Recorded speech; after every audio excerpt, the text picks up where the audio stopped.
Ji, good morning, beta. Welcome to the science class. Today we will learn about chapter number 3, which is safety and the first aid. Safety, ਸੁਰੱਖਿਆ and first aid. First aid ਮਤਲਬ ਕਿ ਮੁੱਢਲੀ ਸਹਾਇਤਾ ਜਦੋਂ ਵੀ ਕਿਸੇ ਨੂੰ ਸੱਟ ਲੱਗਦੀ ਹੈ ਜਾਂ ਕੋਈ ਇੰਜਰੀ ਹੋ ਜਾਂਦੀ ਹੈ ਜਾਂ ਫਿਰ ਕੋਈ ਹੋਰ ਕੰਡੀਸ਼ਨਸ ਦੇ ਵਿੱਚ ਜਦੋਂ ਸਾਨੂੰ ਕਿਸੇ ਨੂੰ ਸੇਫਟੀ ਦੇਣ ਵਾਸਤੇ ਜਾਂ ਹਸਪੀਟਲ ਪਹੁੰਚਣ ਤੋਂ ਪਹਿਲਾਂ ਜਿਹੜੀ ਆਪਾਂ ਉਹਨੂੰ ਮੁੱਢਲੀ ਸਹਾਇਤਾ ਦਿੰਦੇ ਉਹਨੂੰ ਫਸਟ ਏਡ ਕਿਹਾ ਜਾਂਦਾ ਹੈ। ਅਤੇ ਆਪਾਂ ਆਪਣੇ ਆਪ ਨੂੰ ਸੇਫ ਕਿਵੇਂ ਰੱਖ ਸਕਦੇ ਹਾਂ ਕਿਸੇ ਵੀ ਕੰਡੀਸ਼ਨਸ ਦੇ ਵਿੱਚ, ਉਹਦੇ ਆਪਾਂ ਬਾਰੇ ਪੜ੍ਹਦੇ ਹਾਂ। Accident can cause serious injury, so we should be careful and follow safety rules to avoid them. ਹਾਂਜੀ, ਐਕਸੀਡੈਂਟ ਜਿਹੜੇ ਹੈਗੇ ਆ, ਦੁਰਘਟਨਾਵਾਂ ਆਮ ਜ਼ਿੰਦਗੀ ਵਿੱਚ ਭਾਵੇਂ ਛੋਟੀਆਂ ਹੋਣ ਅਤੇ ਭਾਵੇਂ ਵੱਡੀਆਂ, ਕਈ ਵਾਰ ਬਹੁਤ ਵੱਡਾ ਛੋਟੀਆਂ ਘਟਨਾਵਾਂ ਹੀ ਬਹੁਤ ਵੱਡਾ ਸਬਕ ਦੇ ਜਾਂਦੀਆਂ। ਇਸ ਕਰਕੇ ਸਾਨੂੰ ਪਹਿਲਾਂ ਹੀ ਕੇਅਰਫੁਲ ਰਹਿਣਾ ਚਾਹੀਦਾ ਆ। ਸੇਫਟੀ ਰੂਲਸ ਜਿਹੜੇ ਹੈਗੇ ਉਹਨਾਂ ਨੂੰ ਫੋਲੋ ਕਰਨਾ ਚਾਹੀਦਾ ਤਾਂ ਕਿ ਅਸੀਂ ਸੇਫ ਰਹੀਏ, ਸਾਡੀ ਬੋਡੀ ਸੇਫ ਰਹੇ, ਸਾਡੇ ਆਸ ਪੜੋਸ ਦੇ ਜਿਹੜੇ ਲੋਕ ਆ ਉਹ ਸੇਫ ਰਹਿਣ।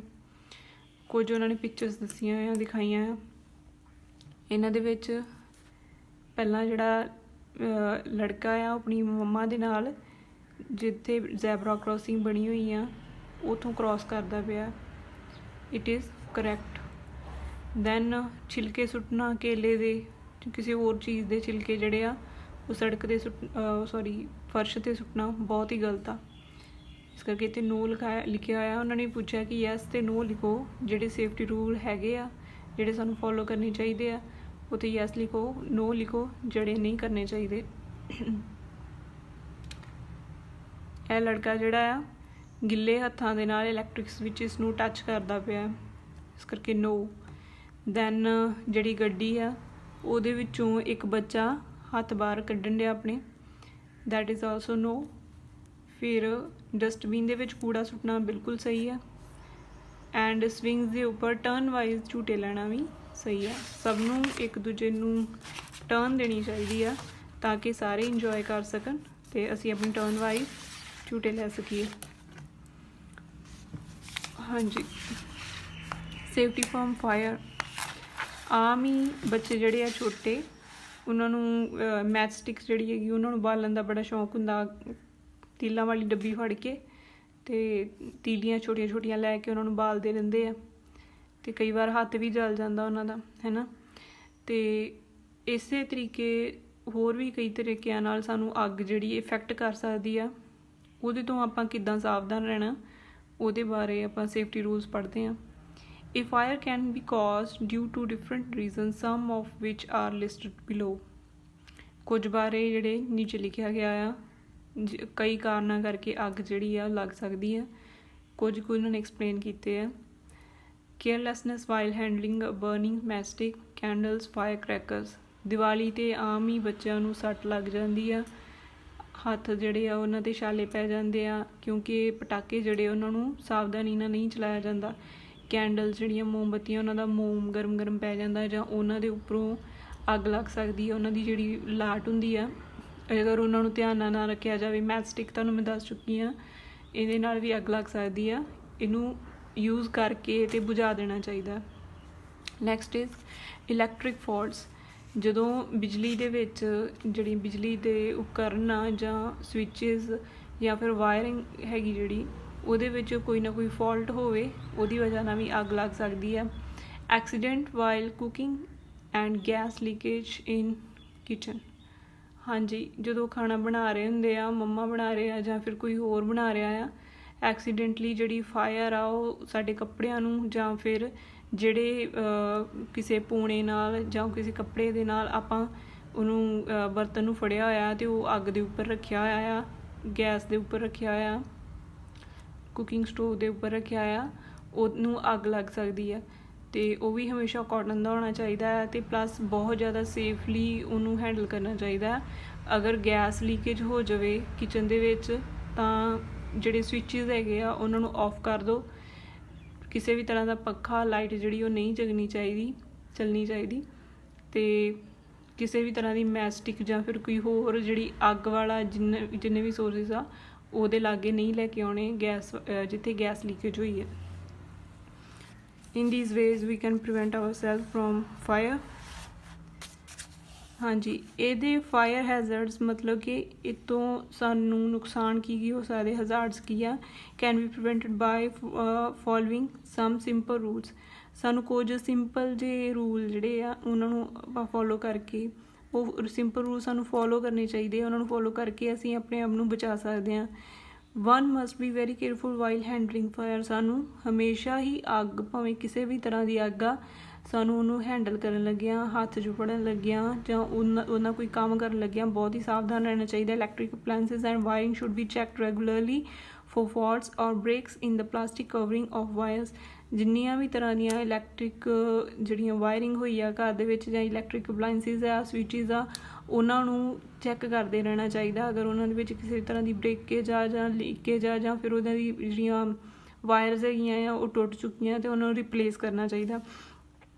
Synthetic cloths such as nylon should not be worn while handling fire or while cooking। synthetic cloths ਜਿਹੜੇ ਹੁੰਦੇ ਆ, ਜਿਹੜੇ man-made fiber ਹੁੰਦੇ ਆ, ਉਹ ਛੇਤੀ ਅੱਗ ਫੜ ਲੈਂਦੇ ਆ, ਅਤੇ ਨਾਈਲਨ ਵਰਗੇ ਕਲੋਥਸ ਜਿਹੜੇ ਆ ਉਹ ਪਾ ਕੇ ਕਿਚਨ ਦੇ ਵਿੱਚ ਨਹੀਂ ਵੜਨਾ ਚਾਹੀਦਾ, ਕਿਉਂਕਿ ਉਹ ਜਲਦੀ ਹੀ ਅੱਗ ਨੂੰ ਕੈਚ ਕਰ ਲੈਂਦੇ ਆ ਅਤੇ ਇਹਦੇ ਨਾਲ ਐਕਸੀਡੈਂਟ ਹੋਣ ਦਾ ਖਤਰਾ ਰਹਿੰਦਾ। This is because synthetic clothes catch fire easily. ਠੀਕ ਹੈ ਜੀ। In case of gas leak, in case of a gas leak ਸਾਨੂੰ ਕੀ ਕਰਨਾ ਚਾਹੀਦਾ? All doors and windows should be open. ਜਿੰਨੇ ਵੀ ਸਾਡੇ ਡੋਰਸ ਅਤੇ ਵਿੰਡੋਜ਼ ਆ ਉਹਨਾਂ ਨੂੰ ਖੋਲ੍ਹ ਦੇਣਾ ਚਾਹੀਦਾ। Do not strike a match or operate any electric switches in a case. ਕਿਸੇ ਵੀ ਤਰ੍ਹਾਂ ਦੀ ਲਾਈਟ ਜਾਂ ਫਿਰ ਹੱਥ ਵਿੱਚ ਜਿਹੜੀ ਮਾਚਿਸ ਦੀ ਤੀਲੀ ਆ ਉਹਨੂੰ ਨਹੀਂ ਬਾਲਣਾ ਚਾਹੀਦਾ। ਅਗਰ ਆਪਾਂ ਇੱਦਾਂ ਕਰਦੇ ਹਾਂ ਤਾਂ ਦੈਨ ਜਿਹੜੀ ਆ ਗੈਸ ਲੀਕੇਜ ਜਿਹੜੀ ਹੈਗੀ ਆ ਉਹ ਸਾਡੇ ਵਾਸਤੇ ਡੇਂਜਰਸ ਹੋ ਸਕਦੀ ਹੈ, ਅੱਗ ਲੱਗ ਸਕਦੀ ਹੈ। This is because the electric switches generate sparks while being switched on and off. Faulty gas pipe should be also replaced. ਹਾਂਜੀ, ਇਹਨਾਂ ਨੇ ਇਹ ਵੀ ਲਿਖਿਆ ਕਿ ਔਨ ਜਾਂ ਆਫ ਵੀ ਨਹੀਂ ਕਰਨਾ ਚਾਹੀਦਾ। ਕੋਈ ਸਵਿਚ, ਇਲੈਕਟ੍ਰਿਕ ਸਵਿਚ ਜੇ ਚਾਲੂ ਆ ਅਤੇ ਉਹਨੂੰ ਆਫ ਵੀ ਨਹੀਂ ਕਰਨਾ ਚਾਹੀਦਾ, ਔਨ ਵੀ ਨਹੀਂ ਕਰਨਾ ਚਾਹੀਦਾ। ਮਤਲਬ ਕਿ ਕਿਸੇ ਵੀ ਚੀਜ਼ ਨੂੰ ਨਹੀਂ ਛੇੜਨਾ ਚਾਹੀਦਾ। ਅਗਰ ਆਪਾਂ ਕੋਈ ਵੀ ਤਰ੍ਹਾਂ ਦਾ ਇਲੈਕਟ੍ਰਿਕ ਸਵਿਚ ਔਨ ਜਾਂ ਆਫ ਕਰਦੇ ਹਾਂ ਤਾਂ ਉਹਦੇ ਵਿੱਚੋਂ ਸਪਾਰਕ ਨਿਕਲਦਾ ਆ, ਅਤੇ ਉਹ ਜਿਹੜਾ ਸਪਾਰਕ ਅਗਰ ਗੈਸ ਦੇ ਟੱਚ ਵਿੱਚ ਆ ਗਿਆ ਤਾਂ ਅੱਗ ਲੱਗ ਸਕਦੀ ਹੈ। ਜੇ ਗੈਸ ਪਾਈਪ ਵਿੱਚ ਕੋਈ ਫਾਲਟ ਹੈਗਾ ਤਾਂ ਉਹਨੂੰ ਰਿਪਲੇਸ ਕਰਨਾ ਚਾਹੀਦਾ। ਇਹ fire can be put out by following methods. ਹਾਂਜੀ, ਹੁਣ ਆਪਾਂ ਮੈਥਡਸ ਦੇਖਣੇ ਆ ਕਿ ਕਿਹੜੇ ਮੈਥਡ ਦੇ ਰਾਹੀਂ ਆਪਾਂ ਜਿਹੜੀਆਂ ਵੱਖ-ਵੱਖ ਤਰ੍ਹਾਂ ਦੀ ਜਿਹੜੀ ਅੱਗ ਲੱਗ ਜਾਂਦੀ ਆ ਉਹਨੂੰ ਆਪਾਂ ਕਿਸ ਤਰ੍ਹਾਂ ਰੋਕ ਸਕਦੇ ਹਾਂ। ਇਨ ਕੇਸ ਆਫ ਮੇਜਰ ਫਾਇਰ, ਜਦੋਂ ਬਹੁਤ ਜ਼ਿਆਦਾ ਵੱਡੀ ਮਾਤਰਾ ਵਿੱਚ ਅੱਗ ਲੱਗ ਜਾਵੇ, ਜਿਹੜੀ ਛੋਟੇ ਮੋਟੇ ਜਿਹੜੇ ਜੰਤਰ ਆ ਜਾਂ ਫਿਰ ਥੋੜ੍ਹੇ ਪਾਣੀ ਨਾਲ ਜਿਹੜੀ ਕੰਟਰੋਲ ਨਾ ਹੋਣ ਵਾਲੀ ਹੋਵੇ, ਜਿਵੇਂ ਕਿਸੇ ਬਿਲਡਿੰਗ ਦੇ ਵਿੱਚ ਲੱਗੀ ਆ, nearest fire station should be inform. ਜਿਹੜਾ ਲਾਗੇ ਦਾ ਕੋਈ ਵੀ ਫਾਇਰ ਸਟੇਸ਼ਨ ਆ ਉਹਨੂੰ ਇਨਫੋਰਮ ਕਰਨਾ ਚਾਹੀਦਾ ਹੈ। Fire fighters normally put out fires with the help of water. Small fires can be put out using a special instrument called fire extinguisher. ਹਾਂਜੀ, ਵੈਸੇ ਤਾਂ ਅੱਜ ਕੱਲ੍ਹ ਸਾਰੀਆਂ ਬਿਲਡਿੰਗਸ ਦੇ ਵਿੱਚ ਜਿਹੜੇ ਫਾਇਰ ਐਕਸਟਿੰਗੁਇਸ਼ਰ ਦੇ ਜਿਹੜੀ ਸਹੂਲਤ ਆ, ਫੈਸਿਲਿਟੀ ਜਿਹੜੀ ਆਮ ਹੀ ਹੁੰਦੀ ਆ, ਕਿਉਂਕਿ ਜੇ ਛੋਟੀ ਮੋਟੀ ਕਿਤੇ ਵੀ ਕਿਸੇ ਵੀ ਬਿਲਡਿੰਗ ਦੇ ਵਿੱਚ ਅੱਗ ਲੱਗ ਜਾਂਦੀ ਹੈ, ਫਾਇਰ ਅਲਰਟਸ ਵੀ ਲੱਗੇ ਹੁੰਦੇ ਆ, ਅਤੇ ਉਹਦੇ ਨਾਲ ਕੀ ਹੁੰਦਾ ਕਿ ਇਹ ਜਿਹੜਾ ਇਹਦੇ ਵਿੱਚ ਇੱਕ ਗੈਸ ਹੁੰਦੀ ਆ ਕਾਰਬਨ ਡਾਈਆਕਸਾਈਡ, ਉਹਨੂੰ ਆਪਾਂ ਅਗਰ ਰਿਲੀਜ਼ ਕਰ ਦਿੰਦੇ ਹਾਂ ਤਾਂ ਉਹ ਅੱਗ ਬੁਝਾਉਣ ਵਿੱਚ ਸਾਡੀ ਹੈਲਪ ਕਰਦੀ ਹੈ। ਜੇ ਥੋੜ੍ਹੀ ਅੱਗ ਹੋਵੇ ਤਾਂ, ਅਗਰ ਜ਼ਿਆਦਾ ਅੱਗ ਹੋਵੇ ਤਾਂ ਫਿਰ ਸਾਨੂੰ ਨੀਅਰੈਸਟ ਫਾਇਰ ਸਟੇਸ਼ਨ ਵਾਲਿਆਂ ਨੂੰ ਇਨਫੋਰਮ ਕਰਨਾ ਚਾਹੀਦਾ, ਅਤੇ ਉਹ ਜਿਹੜੇ ਫਾਇਰ ਫਾਈਟਰਸ ਆ ਉਹ ਸਾਡੀ ਹੈਲਪ ਕਰਨਗੇ ਅੱਗ ਨੂੰ ਬੁਝਾਉਣ ਵਿੱਚ ਪਾਣੀ ਦੀ ਹੈਲਪ ਨਾਲ। Fire cause due to electrical faults is never put out using water. ਜਿਹੜੀ ਅੱਗ ਇਲੈਕਟ੍ਰਿਕ ਫਾਲਟ ਦੇ ਕਰਕੇ ਲੱਗਦੀ ਆ, ਬਿਜਲੀ ਦੇ ਕਿਸੇ ਵੀ ਤਰ੍ਹਾਂ ਦੇ ਫਾਲਟ ਦਾ ਕਰਕੇ, ਨੁਕਸ ਦਾ ਕਰਕੇ ਜਿਹੜੀ ਵੀ ਅੱਗ ਲੱਗ ਜਾਂਦੀ ਆ, ਉਹ ਅੱਗ ਕਦੀ ਵੀ ਪਾਣੀ ਦੇ ਨਾਲ ਨਹੀਂ ਬੁਝਾਉਣੀ ਚਾਹੀਦੀ। This is because electricity can flow through water. Such fires are put out using sand or fire extinguisher. Fire from petrol is also put out using sand. ਹਾਂਜੀ, ਇਹਨਾਂ ਨੇ ਕਿਹਾ ਕਿ ਜਿਹੜੀ ਵੀ ਕਿਸੇ ਵੀ ਤਰ੍ਹਾਂ ਦਾ ਇਲੈਕਟ੍ਰਿਕ ਫਾਲਟ ਹੁੰਦਾ ਆ, ਉਹਦੇ ਤੋਂ ਲੱਗੀ ਹੋਈ ਅੱਗ ਉਹਨੂੰ ਬੁਝਾਉਣ ਵਾਸਤੇ ਸਾਨੂੰ ਪਾਣੀ ਦੀ ਵਰਤੋਂ ਨਹੀਂ ਕਰਨੀ ਚਾਹੀਦੀ, ਕਿਉਂਕਿ ਇਹਦੇ ਨਾਲ ਕੀ ਹੋਊਗਾ, ਜਿਹੜੀ ਬਿਜਲੀ ਆ ਉਹ ਪਾਣੀ ਦੇ ਰਾਹੀਂ ਸਾਨੂੰ ਟੱਚ ਕਰ ਸਕਦੀ ਆ, ਸਾਡੇ ਕੰਟੈਕਟ ਵਿੱਚ ਆ ਸਕਦੀ ਆ, ਅਤੇ ਇਹਦੇ ਨਾਲ ਕੀ ਆ, ਸਾਡਾ ਜਾਨੀ ਨੁਕਸਾਨ ਹੋ ਸਕਦਾ। ਸੋ ਇਹਨੂੰ ਆਪਾਂ ਕਿੱਦਾਂ ਪੁੱਟ ਆਊਟ ਕਰ ਸਕਦੇ ਹਾਂ, ਯੂਜ਼ਿੰਗ ਸੈਂਡ ਔਰ ਫਾਇਰ ਐਕਸਟਿੰਗੁਇਸ਼ਰ। ਫਾਇਰ ਐਕਸਟਿੰਗੁਇਸ਼ਰ ਇਸ ਤਰ੍ਹਾਂ ਦੇ ਹੁੰਦੇ ਆ, ਤੁਸੀਂ ਆਮ ਹੀ ਆਪਣੀ ਸਕੂਲ ਦੀ ਬਿਲਡਿੰਗ 'ਚ ਵੀ ਲੱਗੇ ਦੇਖਿਓ, ਹੌਸਪੀਟਲਸ ਕਿਸੇ ਵੀ ਜਗ੍ਹਾ 'ਤੇ ਜਾਂਦੇ ਹੋ ਉੱਥੇ ਜਿਹੜੇ ਔਜ਼ਾਰ ਆ ਉਹ ਲੱਗੇ ਹੁੰਦੇ ਆ। ਅਤੇ ਅਗਰ ਸੈਂਡ ਹੈ ਲਾਗੇ, ਰੇਤ ਹੈਗੀ ਆ, ਤਾਂ ਆਪਾਂ ਉਹਦੇ ਨਾਲ ਵੀ ਬੁਝਾ ਸਕਦੇ ਹਾਂ, ਮਿੱਟੀ ਨਾਲ ਬੁਝਾ ਸਕਦੇ ਹਾਂ। ਪੈਟਰੋਲ ਨਾਲ ਲੱਗੀ ਹੋਈ ਅੱਗ ਨੂੰ ਵੀ ਸੈਂਡ ਨਾਲ ਹੀ ਬੁਝਾਇਆ ਜਾਂਦਾ ਹੈ। In case of a person clothing catches fire, she should be made to roll on floor to control flames quickly। ਅਗਰ ਕਿਸੇ ਪਰਸਨ ਨੂੰ ਅੱਗ ਜਿਹੜੀ ਲੱਗ ਜਾਂਦੀ ਆ, ਅਗਰ ਕਿਸੇ ਦੇ ਕੱਪੜਿਆਂ ਨੂੰ ਅੱਗ ਲੱਗ ਜਾਂਦੀ ਆ ਜਾਂ ਬਹੁਤ ਜ਼ਿਆਦਾ ਗੰਭੀਰ ਰੂਪ ਨਾਲ ਉਹ ਅੱਗ ਦੇ ਲਪੇਟੇ ਵਿੱਚ ਆ ਗਿਆ ਆ ਪਰਸਨ, ਤਾਂ ਉਹਨੂੰ ਕੀ ਕਰਨਾ ਆ, ਆਪਾਂ ਜ਼ਮੀਨ ਦੇ ਉੱਪਰ ਲਿਟਾ ਦੇਣਾ ਆ, ਰੋਲ ਕਰਨਾ ਆ, ਜਿਵੇਂ ਗੋਲ ਗੋਲ ਘੁਮਾਉਣਾ ਆ। ਉਹਦੇ ਨਾਲ ਕੀ ਹੋਏਗਾ ਕਿ ਜਿਹੜੀਆਂ ਲਪਟਾਂ ਅੱਗ ਦੀਆਂ ਉਹਨਾਂ ਨੂੰ ਬੁਝਾਉਣ 'ਚ ਸਹਾਇਤਾ ਹੋਏਗੀ। The person should be covered with thick blanket. ਜਿਹੜਾ ਪਰਸਨ ਆ ਜਿਹਨੂੰ ਅੱਗ ਲੱਗੀ ਹੋਈ ਸੀ, ਉਹਦੇ ਕੱਪੜੇ ਤਾਂ ਬਿਲਕੁਲ ਵੀ ਖਿੱਚਣ ਦੀ ਕੋਸ਼ਿਸ਼ ਨਹੀਂ ਕਰਨੀ, ਆਪਾਂ ਉਹਨੂੰ ਕਿਸੇ ਕੰਬਲ ਦੇ ਨਾਲ ਲਪੇਟ ਦੇਣਾ ਚਾਹੀਦਾ ਆ। Water can also be use to control flames. ਅਗਰ ਇਨ ਕੇਸ ਜਦੋਂ ਸਾਡੇ ਕੋਲ ਬਲੈਂਕਟ ਨਹੀਂ ਹੈਗਾ, ਫਿਰ ਸਾਨੂੰ ਪਾਣੀ ਜਿਹੜਾ ਉਹ ਯੂਜ਼ ਕਰਨਾ ਚਾਹੀਦਾ।